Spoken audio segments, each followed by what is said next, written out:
our CSBG quarterly call. Just a reminder to everyone to keep yourself on mute to cut down on some of that background noise.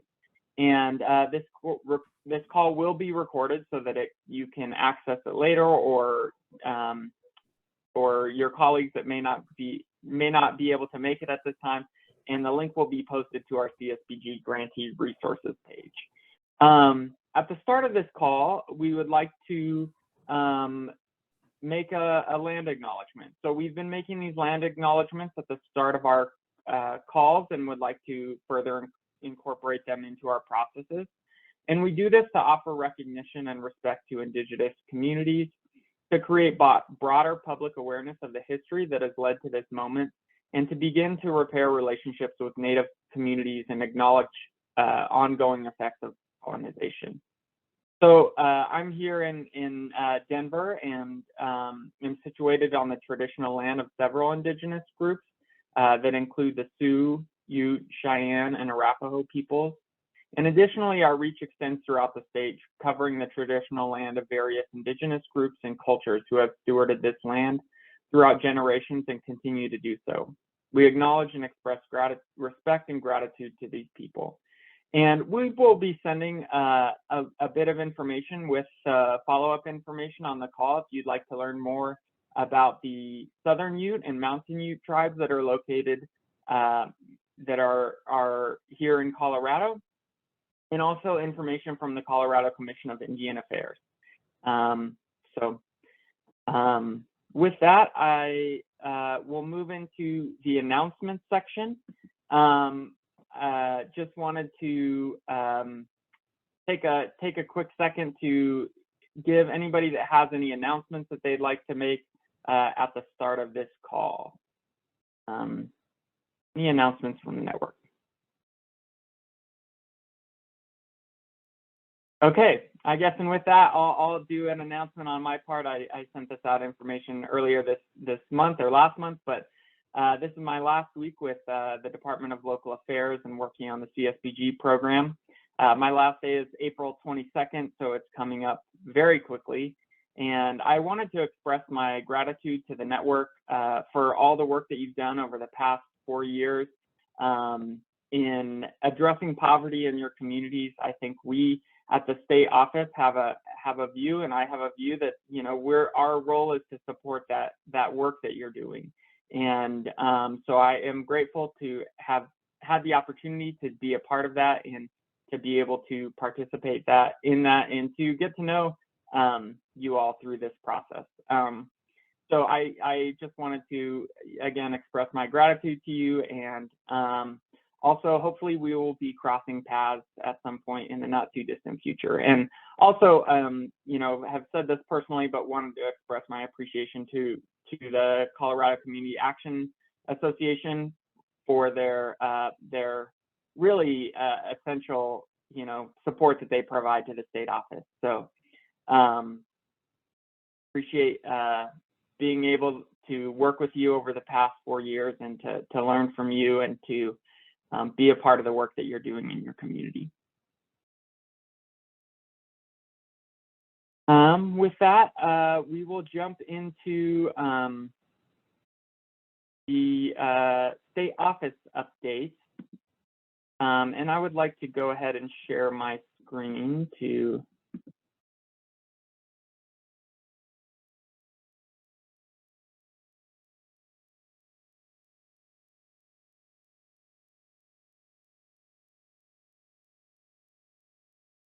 okay.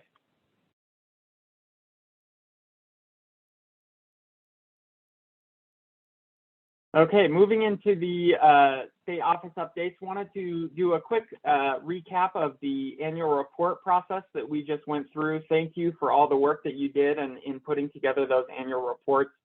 Really appreciate the time. We know that it's a big lift, and appreciate your work in putting that information together. So some of you, or most of you, all of you should have received an email with questions on the 2020 program year annual report. So that was the report that you submitted at the start of 2021. And unfortunately, we just got back that feedback from the Office of Community Services with questions about some of the data that was submitted.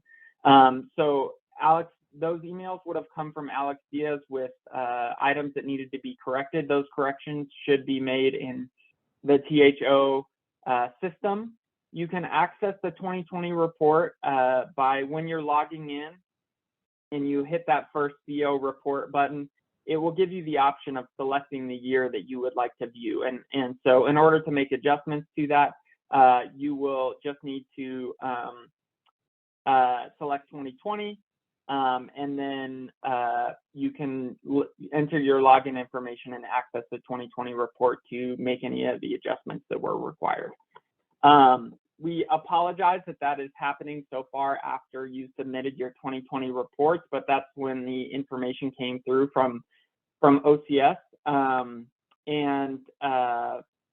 You know, we know that you had just wrapped up the 2021 annual report process, so it was probably not your favorite thing to jump back into looking at data from over a year ago. But we do really appreciate you making those adjustments, and just wanted to give a chance for Josiah to jump in here as well, because I understand that not every entity had revisions that were required. Yeah, that's correct, Alex. So if you did have any questions or comments or revisions required after the federal office at OCS reviewed your data for 2020, you would have received that email from Alex Diaz. So those of you that didn't receive an email, congratulations, no review items from our federal office, which is definitely something we should celebrate, and you should celebrate. Thank you. Yeah, and the review that we do initially before we submit it to our federal partners really helps us to cut down on the number of issues that we get back from OCS. So we're really glad that we have that as a part of our process, and that it kind of cuts down on that major review that we need to conduct. With the 2021 program year annual report, again, we really appreciate you submitting that with both the CARES report as well. And we submitted that data onto the federal government, and we need to do a couple of adjustments for some XML files that didn't go through properly, but we were able to submit that on time. So really, again, appreciate your support and your prompt response for, you know, some of the review items that Josiah sent back to you. We also, that information will be reviewed by OCS at some point, hopefully in the not too distant future, and we've expressed to them the importance of getting a timely review of that data. So we're hoping to get any review memo back from them in the coming program year, so that that's completed before we move into submitting the 2022 annual report at the start of next year. We wanted to just give a quick opportunity for you to provide us any feedback around the annual report process. If there's anything about the process that you feel we could make adjustments to for next time. If you feel comfortable putting those into the chat, or you know, unmuting yourself and letting us know, we'd love to hear your feedback about that.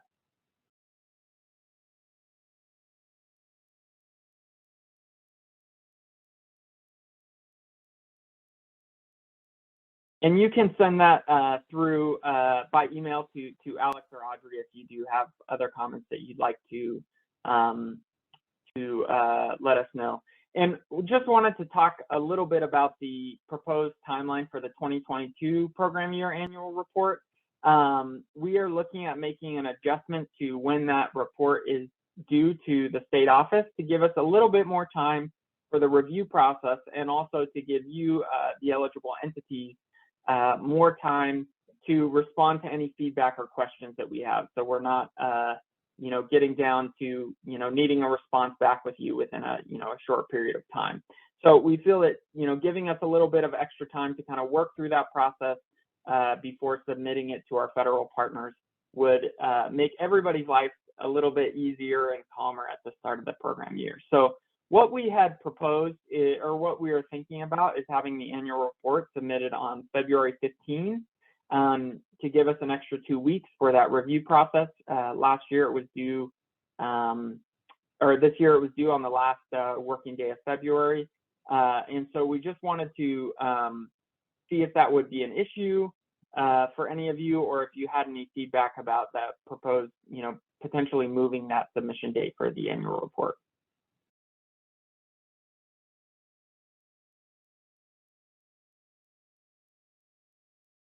Yeah, and just wanted to note, we'll get into this a little bit with the organizational standards, but understanding that this was a lot to happen at the start of this year with the organizational standards being due, that process was delayed by the procurement process that we had to go through, and realizing that that was all happening at one time really created a little bit of a logjam for a bunch of things that were required at once. And so that's where we wanted to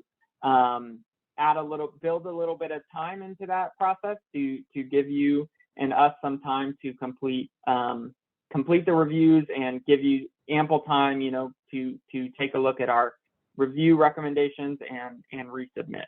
So.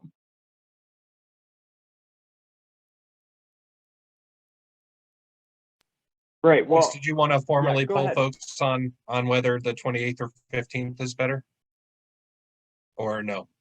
If that's an option, I think we didn't have something pulled up for that, but we can, if we can put something together, maybe that would be helpful to do during this call. Yeah, I'll put it in the chat, folks. If you don't mind just going to Menti real quick through the link that's in the chat, and you can give us your feedback on which is the better report due date in your mind, February 15th or February 28th on an annual basis. Great, and we'll give you a quick chance to click on that link and to give us your feedback about that. And in previous years, this has been not such an issue because we have not submitted. The federal government has extended the submission date for our annual report to submit to them, and so we've had a couple extra months that we've had to work with you on your data and get any feedback or any questions and make sure that we really have that put together. But this year there was no extension, and so we really had that month of time from when the annual report was submitted to us. We had 1 month before we had to submit that to our federal partners, and that was definitely a time crunch for us to get it completed within that time.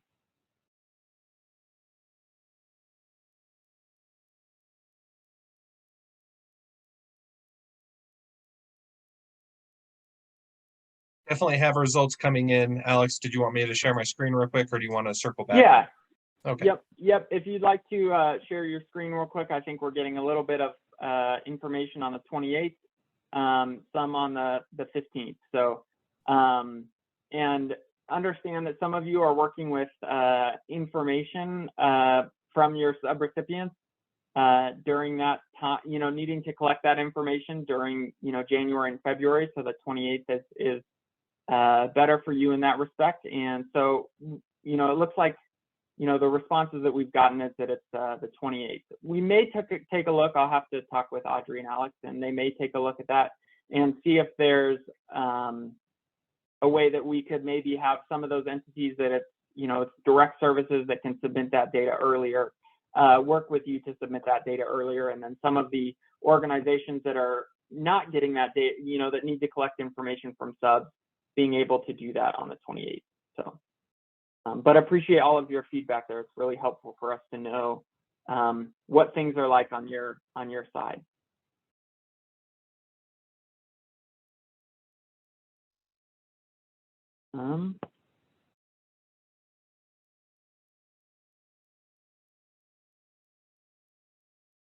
Whoops.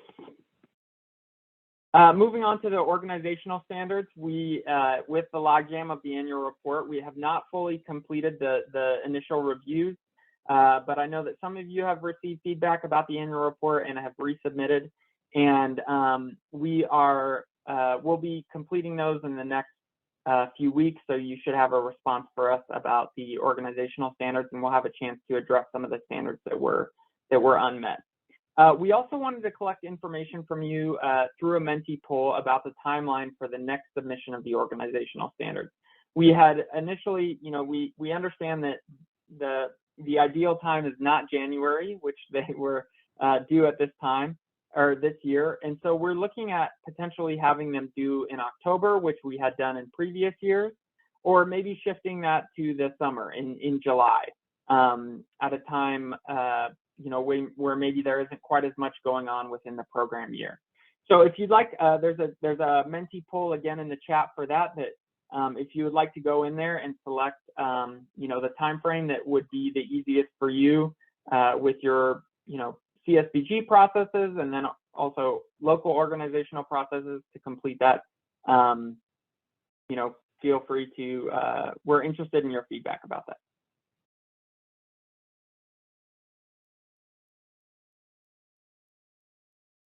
And if there's additional information, that would be helpful in kind of helping to understand why one date versus another works better, feel free to put that in the chat or send that to us by email. And just, we got a question in the chat about when the application is typically due. So the application is completed every 3 years, and the application is completed every 3 years, and it's due in October. So, before the start of the program year. So give a quick minute for a bit more information to come through or a bit more voting to come through. It looks pretty even on whether July 31st or October 31st will work best. So again, if you could send us some additional information on, why one date versus another will work better for you, and Audrey and Alex can kind of take that into account when, setting that submission date for the organizational standards going forward.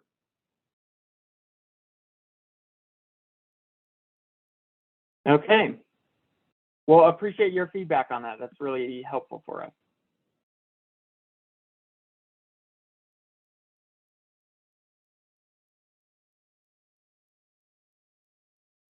We also wanted to give you an update on the risk assessments. The risk assessments will be completed in May or June of this year, and entities that will be assessed as low risk will not be required to submit the full backup for the desk monitoring of September expenses. So we go through that desk monitoring process twice per year, and for entities that are assessed as being low risk, that they will not be required to do that full backup for their September expenses. And that's the request that's submitted in October for September expenses. And just wanted to remind everyone of the CSBG funds that are expiring later this year. So there's a couple of funds that are expiring later this year. There is the 2021 Formulaic Program Year Fund, so funds that you were allocated last year for the 2021 program year. There's also 2022 Discretionary Program Year Funds. So these are the for entities that receive multi-county service agency allocations. We award those come out of our discretionary funding and are awarded from the previous year, and so those have an earlier expiration date. And then also, of course, the CARES funds expire September 30th of this year. To be able to identify which program year funds are expiring, or which groups of funds that are expiring, and the amount that you have remaining, you can log into the grants portal, and under the budget section, you can view the balance for each budget line. And unfortunately, under the category and description, it doesn't allow you to fully see that title, that budget line title. But with that description, there will be the eligible service date for those funds.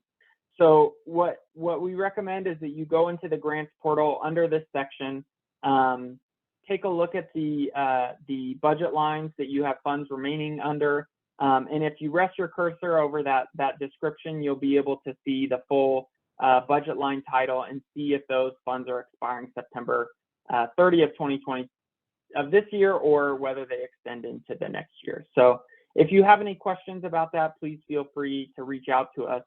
And that gets into our spending plan section.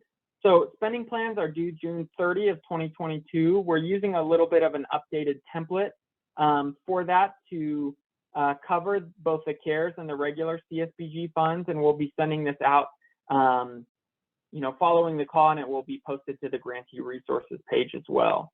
But if you can, the spending template is pretty straightforward. It's similar to what we've done in previous years, but we thought it would be helpful to actually reference the grants portal budget lines that were in the grant, that actually have the actual remaining balance there, to help make sure that we're on the same page with those funds and provide a check for your fiscal staff to be able to make sure that they're aware of the funding that is there as well. So we have a section for the regular CSBG funds where you can list the budget line title, the current budget line amount in the grants portal, and then funds that you've expended but haven't drawn down from the grants portal yet. And then it will automatically calculate that at the end of this table, and then we'll give you the total amount of expiring funds. We also have that for the same section for the CSBG CARES funds. And then we get into questions on additional steps that will be required to spend down that funding, whether you anticipate any barriers, whether you need any technical assistance or training to put a plan in place to get those funds expended, and then whether you'll need to return any funds before they expire. We've already done some outreach to some of the entities that do have significant portions of their CARES allocation remaining, and we're really happy to do any work with you or provide any technical assistance around that. So feel free to email Alex or Audrey if you'd like to set up a time to talk through, or Josiah to talk through the remaining funding that you have for the CARES allocation. We also wanted to provide an update on our state plan goals. So in the state plan, we identify some state office goals, and we wanted to provide you regular updates throughout the 2-year state plan, which covers 2022 and 2023 on, the state plan covers 2022 and 2023. And we wanted to give you a bit of an update to keep you, informed about the work that we're doing at the state office to better serve you. So just to recap on the state plan goals, we have 4 of them. They're to promote more equitable CSBG programs and services, to make adjustments to streamline state processes and requirements, to support training and technical assistance with developing community needs assessment, and developing resources and providing training to eligible entities on the organizational standards.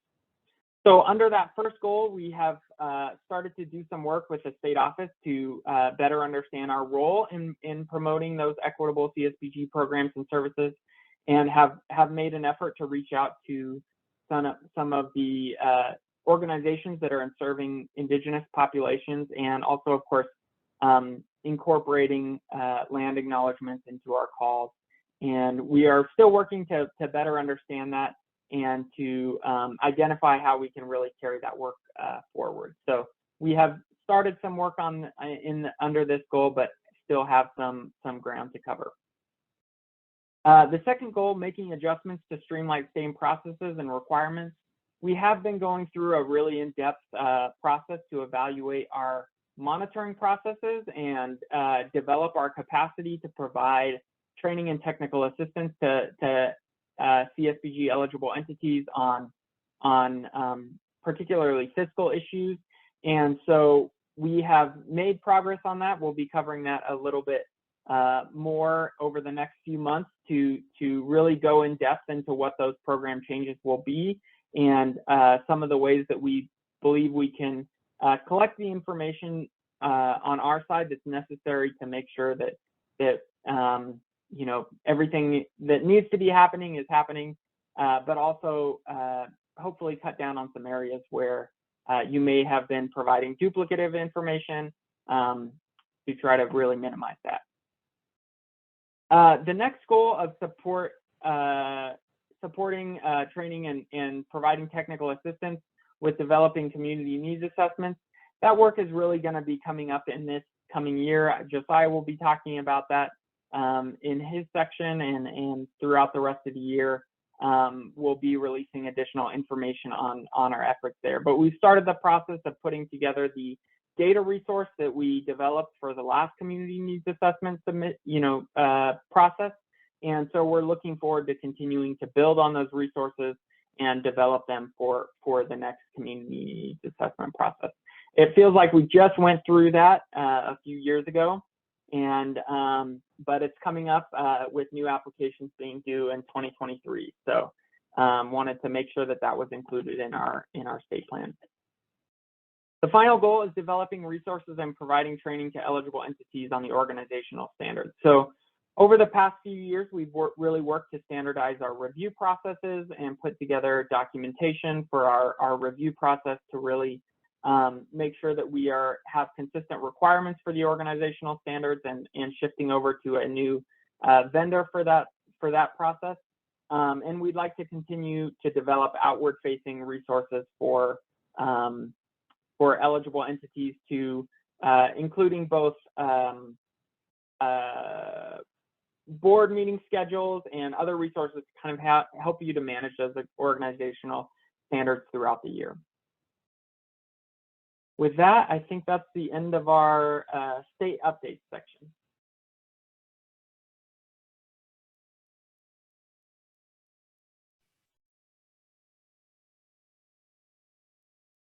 Give folks a second. If you have any questions or comments for any of Alex's or Dola's items, maybe good to bring it up now, and we can table it if we need to.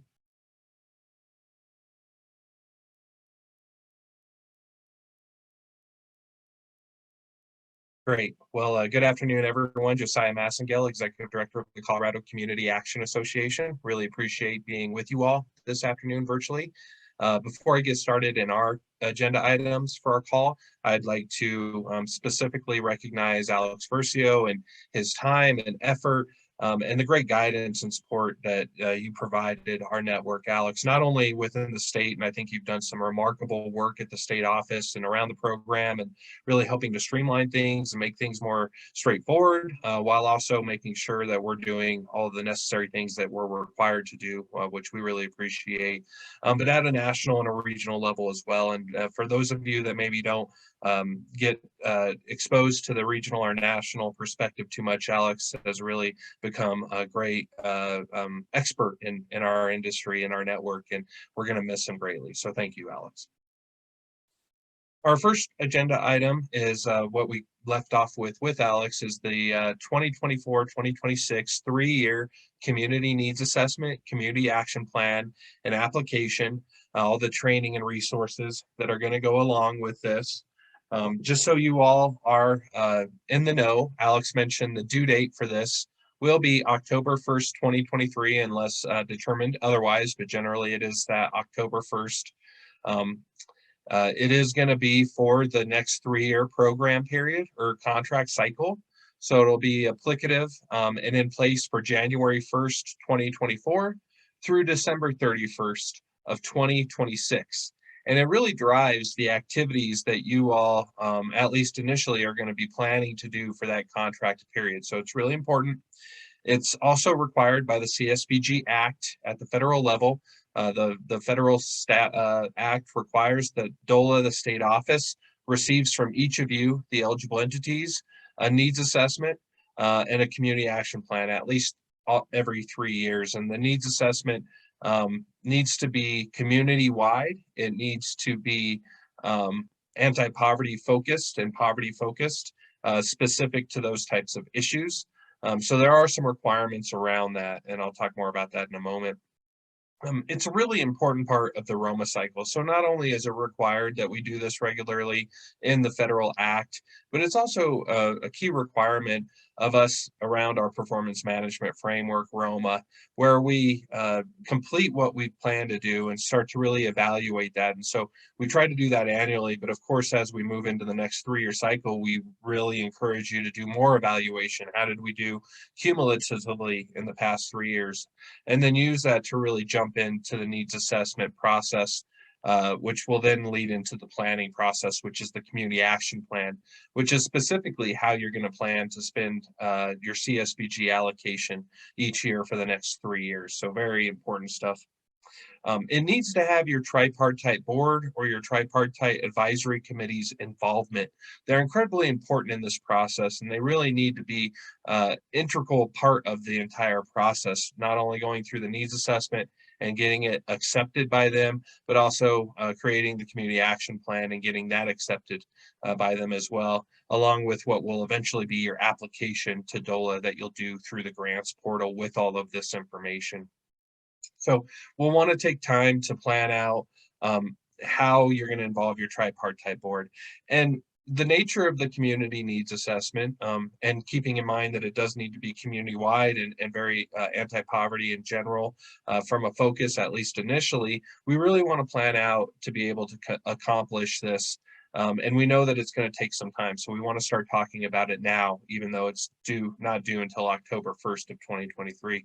And so we will be creating a lot of resources for you all, and we'll be doing trainings and technical assistance. So we'll start to kick off some webinars where we'll go through what the key requirements of the needs assessment community action plan are.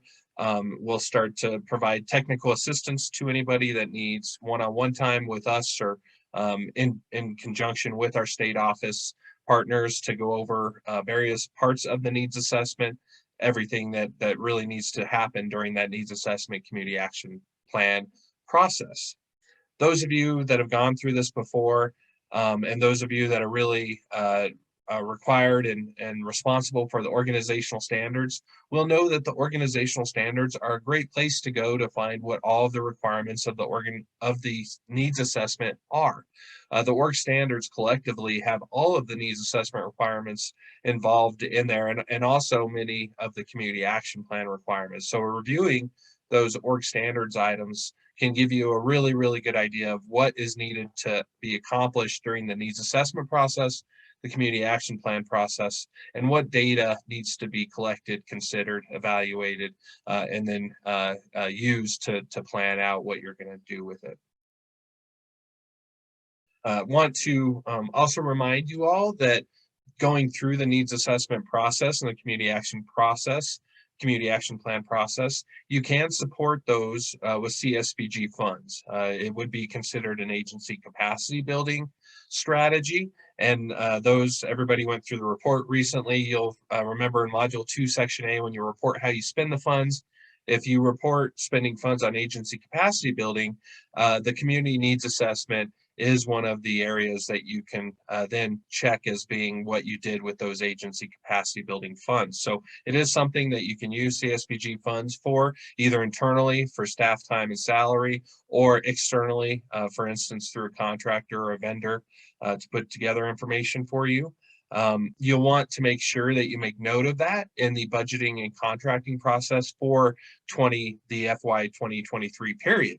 And that's going to be again kicked off by our partners over at DOLA in the fall, where they'll ask you for changes to your budget and potential changes to any contract language that need to take place for the January 1st, 2023 program period start date.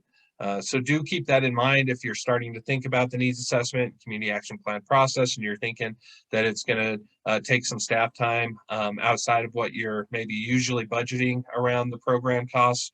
You can certainly consider including some specific funds to support some staff time around that, or again, an outside contractor or vendor. Any questions on the needs assessment, community action plan, or application, or comments?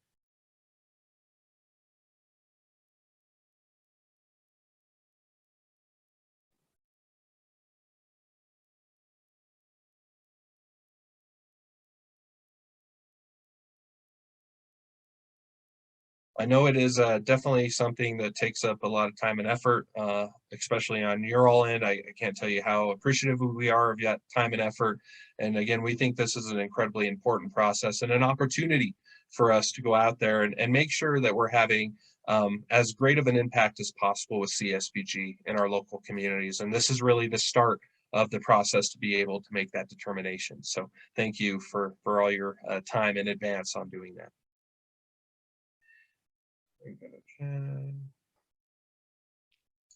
And I am going to send it over to Blake Duvall and Liz Espinoza with the CCA to talk a little bit about the volunteer income tax assistance program. Thank you, Josiah and Alex. And a big thank you to all of our VitaSite partners.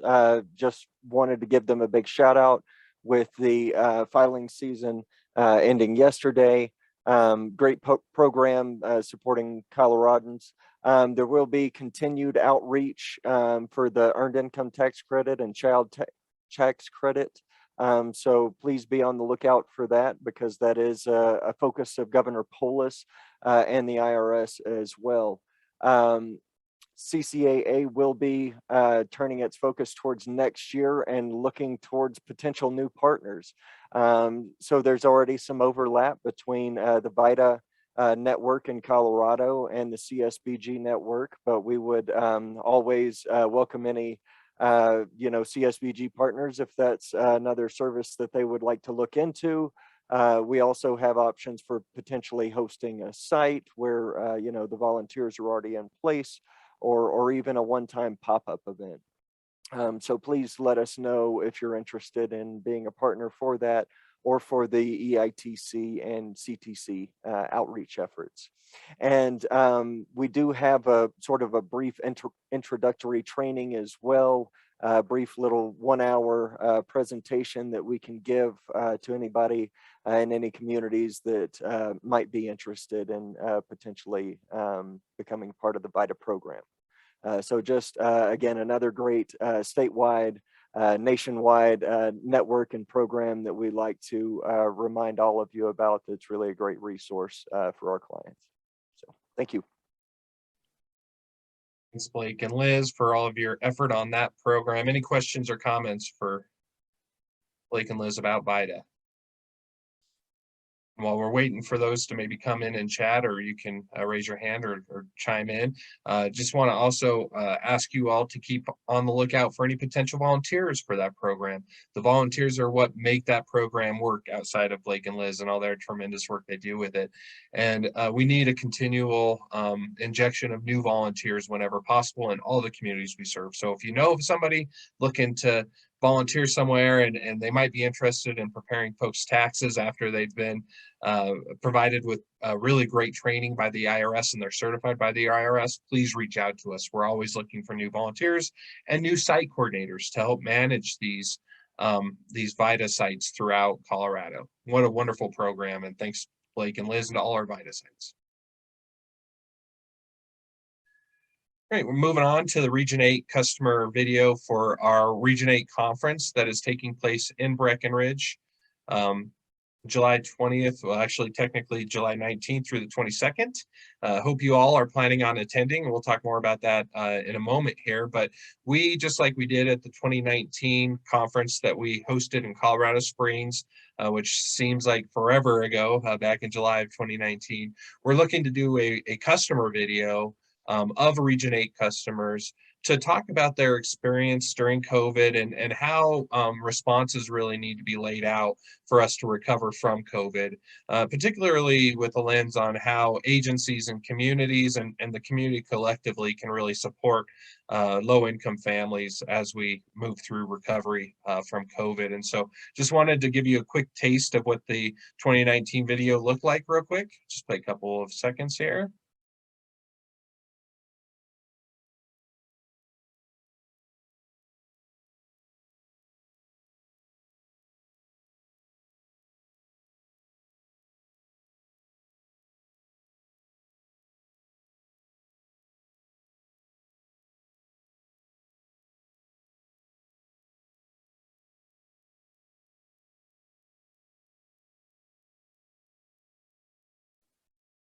Josiah, I don't think the sound was shared.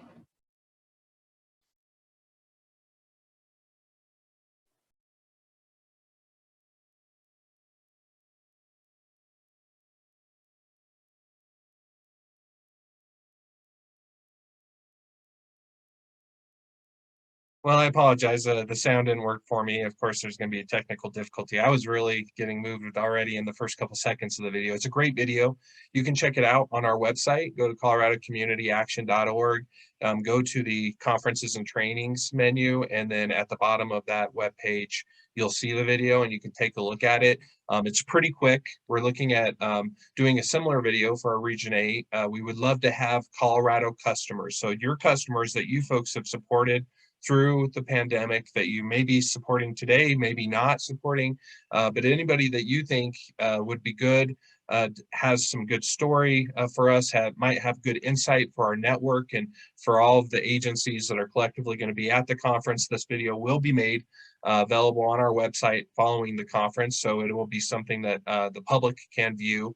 And we're really excited about this project. So we're looking for at least 2 or 3 customers from Colorado to lend their voice to this video for us that is going to be publicly released at the conference in July. We do have a stipend of $40 for folks to be involved in this. And it's going to be coordinated by the Financial Health Institute. So Dr. Joanne McLean, which I think many of you know over at FHI, is going to be managing and coordinating this for us.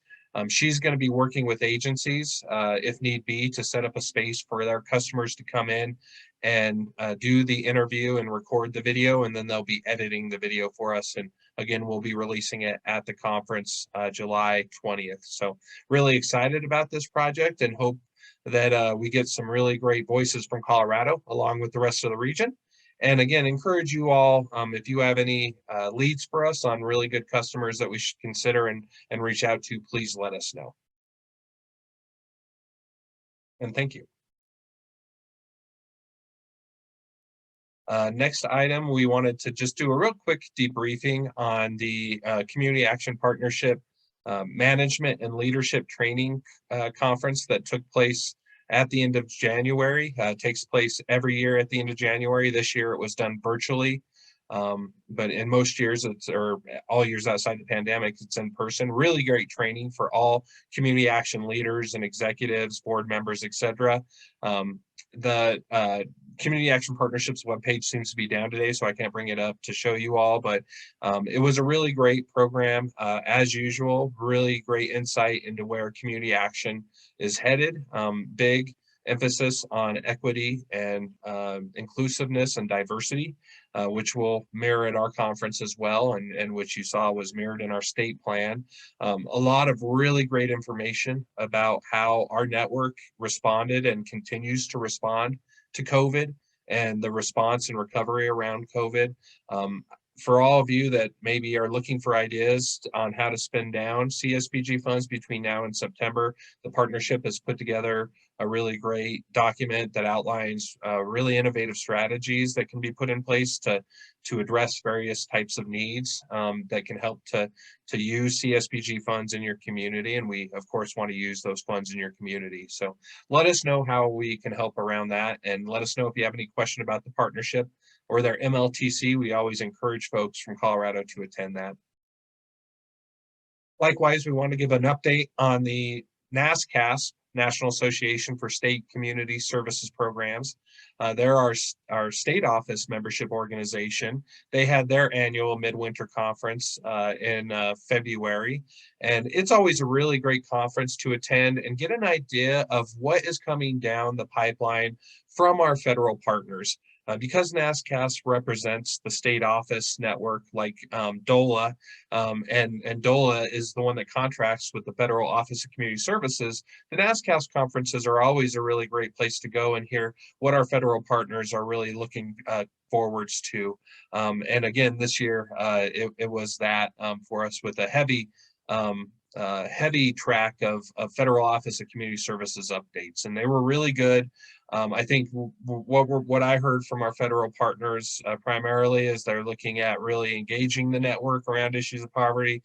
They want to hear how they can provide as much support to us at the state and at the local level as possible.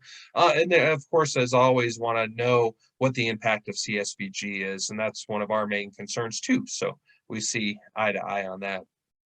And then one of the things I took away from this conference as well is that actually the Colorado Energy Office, Stephanie, who is the outreach coordinator over there, and I can't recall her last name specifically, so I won't mess it up, in a recording, but Stephanie, the outreach manager over at the Colorado Energy Office, also had a webinar presentation talking about Colorado's weatherization assistance program. And I just want to shout out to the Colorado Energy Office and remind you all that weatherization assistance program money, weatherization funds, are available to all 64 counties throughout Colorado. And if you have customers that might need weatherization services and might be eligible, please do recommend that they go to the Colorado Energy Office website, check out who the 6 grantees are for the state, and encourage them to apply if it's appropriate and makes sense. But really great to see that presentation by our Colorado Energy Office at the NASCAS conference this year.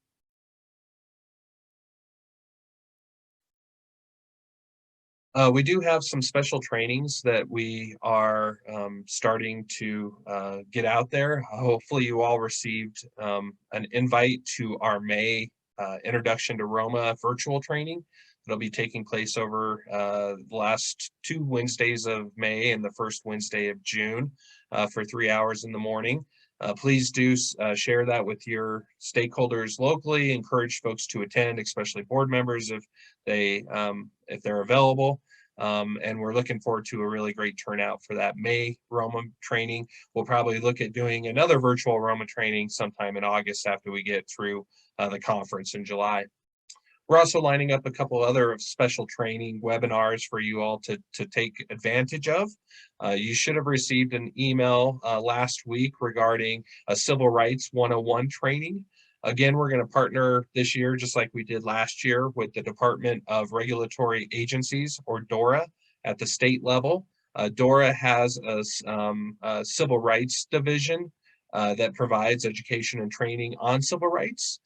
It's one of the major requirements that we always hit on when we do our 3-year monitoring visits with you all is ask you, what kind of training you and your staff and board have available around civil rights and other types of major requirements in the program. And we always hear that the Civil Rights 101 training and the non-discrimination training is really oftentimes difficult to get locally. And so we've created this process by which we work with DORA to bring you a Civil Rights 101 non-discrimination training in a webinar format. So if you're available to attend that, we do encourage you to attend that. It's really informative, and we really appreciate CCRD for providing that training to us. And it's not listed on this webinar or on this presentation, but we are also working with Raja Hera, who's pretty famous in the housing circles in Colorado for a long time now. And Mr. Hera is going to be providing us with a webinar on the Colorado Housing Leadership Academy. This is a new academy that Mr. Hera and others around the state are creating to foster a new generation of leadership around housing and housing issues in Colorado. And so we're going to be offering that in late May, and we'll be getting that email out to you all very shortly. So be on the lookout for that. Mr. Hera will also be presenting at our conference in July in Breckenridge as well on some housing issues. So really excited about that. Lastly, just some internal items we want to remind you all of. We do have scholarships available for training, professional development, and capacity building. If you all have folks that want to attend the conference, they just can't quite make it happen financially, please do apply, encourage them to apply for a scholarship from us. If you all are spent down on all your various CSBG funds and have some type of a capacity building need that you could use some funds for right now, apply for a scholarship from us for some organizational capacity building. You can find the application and more information on our website. Thanks.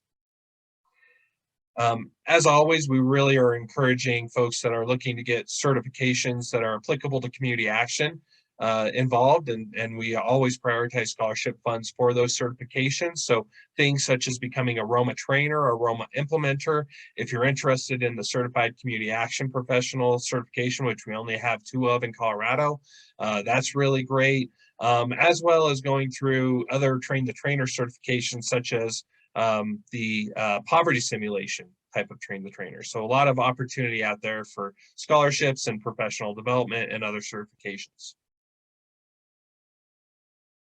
We do have aroma training, as I mentioned. You can find the registration on our website for that. And we are releasing our schedule for the conference. The initial schedule, at least, it's still being built out, but we're going to be releasing that this week. And we're hoping that those that were on the fence about registering for whatever reason, find the schedule and think, yep, this is something that I want to be a part of during that week in July in Breckenridge. So be on the lookout for that. Really looking forward to releasing the schedule for the conference. We will be having our next membership dues period come open on July 1st. So it'll be for the 2022-2023 program period, starting July 1st. So you'll start to get emails out from us regarding that. And you can see our membership dues table here, which is based on the amount of CSBG funding you receive. We so greatly appreciate your support via being members. It's something that we hold up to our regional and our national and federal partners to show that we really do have buy-in and support from the CSBG network in Colorado, and that really means a lot to us. And while the money itself does not drive a lot of our general revenue, we do really use it to help us to make an impact throughout everything we do on an annual basis in Colorado. So thank you for that.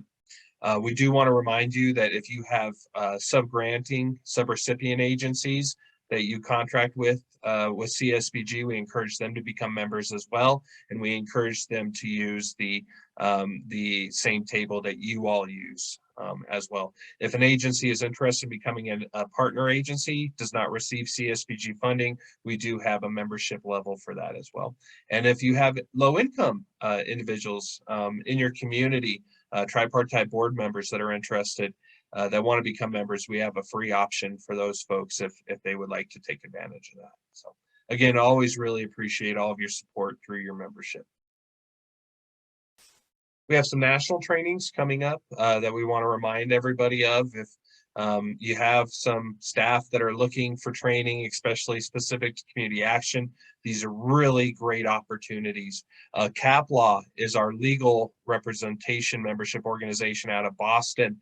They're doing their annual conference at the end of June 28th through 30th in Chicago, Illinois. One of the first conferences to get back to in-person in the Windy City. Should be a wonderful conference. Our own Liz Espinoza is planning on being there. Possible that Blake and myself might be attending as well. Encourage anybody that is interested to check it out. Again, if you want to attend and you just don't have the finances to be able to pull it off, send us a scholarship application for that, and our scholarship committee can review that and make a decision, and hopefully we'll be able to support you. Really want to have Colorado contingencies and Colorado representation at all of our national conferences. And that includes our National Community Action Partnership annual convention, always the last week before Labor Day in August. So this year it's going to be August 31st through September 2nd. And the city is so great, they named it twice. The city's so nice, they named it twice. That messed that up. New York, New York. So again, that's something that we want to have a real big Colorado contingent for. And if that's something that you or your stakeholders might be interested in but need some support for, please let us know. Not sure if we had a comment or question there. But let us know if we can support you in attending any of these. And NASCASP has their annual convention. Generally, it's in September. This year, we hear it's moved to mid-October, so that'll be October of 2022. And as soon as more information comes out on that, we'll be sure to let you all know about that. A couple of miscellaneous updates for you all. Our board of directors, so appreciative of their time. Their next meeting is going to be May 13th. 11 a.m. via Zoom. If you're interested in attending, the public is, of course, always welcome. Let us know and we'll get you that Zoom link. Liz Espinoza has been working very, very hard on updating the CCA website. We think it looks wonderful, but please do check out the new website. Lots of ways for you to be engaged and to learn more about what we're doing here. And one of the ways that we're going to continue to bolster that is we do have a couple of interns coming on board here in May from the University of Colorado at Boulder. We partnered with their one of their professional services offices that really works with folks that are going through and getting a poli-sci degree or some type of degree that would lend them to working in government or nonprofit. We got a couple of wonderful interns scheduled to join us in May.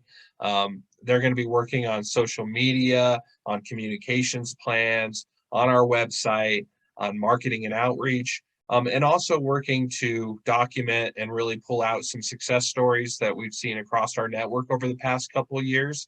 So those of you that we've been working with around special projects, we have an intern that is going to be working specifically on putting together some papers, really highlighting some of the successes and the lessons learned through those projects. And we're really excited about that to take place over the next couple of months. As always, want to remind you that we have the online training courses that's available through the Region 8 Community Action Academy. So if you do need some online training or one of your board members, it's a great way to get orientation or some background on the program. That's free to anybody in our state. So please do remember that and put it out there. And then a plug for us to be able to accept cryptocurrency donations on the CCA's website now. Anybody that would like to drop us some Bitcoin or Dogecoin can certainly do that, and we'd always appreciate that. And you can find out more information on our webpage about that process. And as always, we over here at the CCA appreciate all of your efforts locally for what you're doing for your low-income families and your communities. And if there's anything we can do to support you, please let us know. With that, I'll turn it back over to Dola. Yeah, thanks, Josiah. I think, as always, if you have any questions, reach out to us at the state office. You can contact Alex Diaz and Audrey, and of course, you have the contact information for the Community Action Association as well. So I think that's our agenda for today. Thank you so much for attending. Again, the recording will be posted to our grantee resources page, and I guess with that, I will close things up for the day, and appreciate all the work that you do for your communities, and have appreciated working with you as well.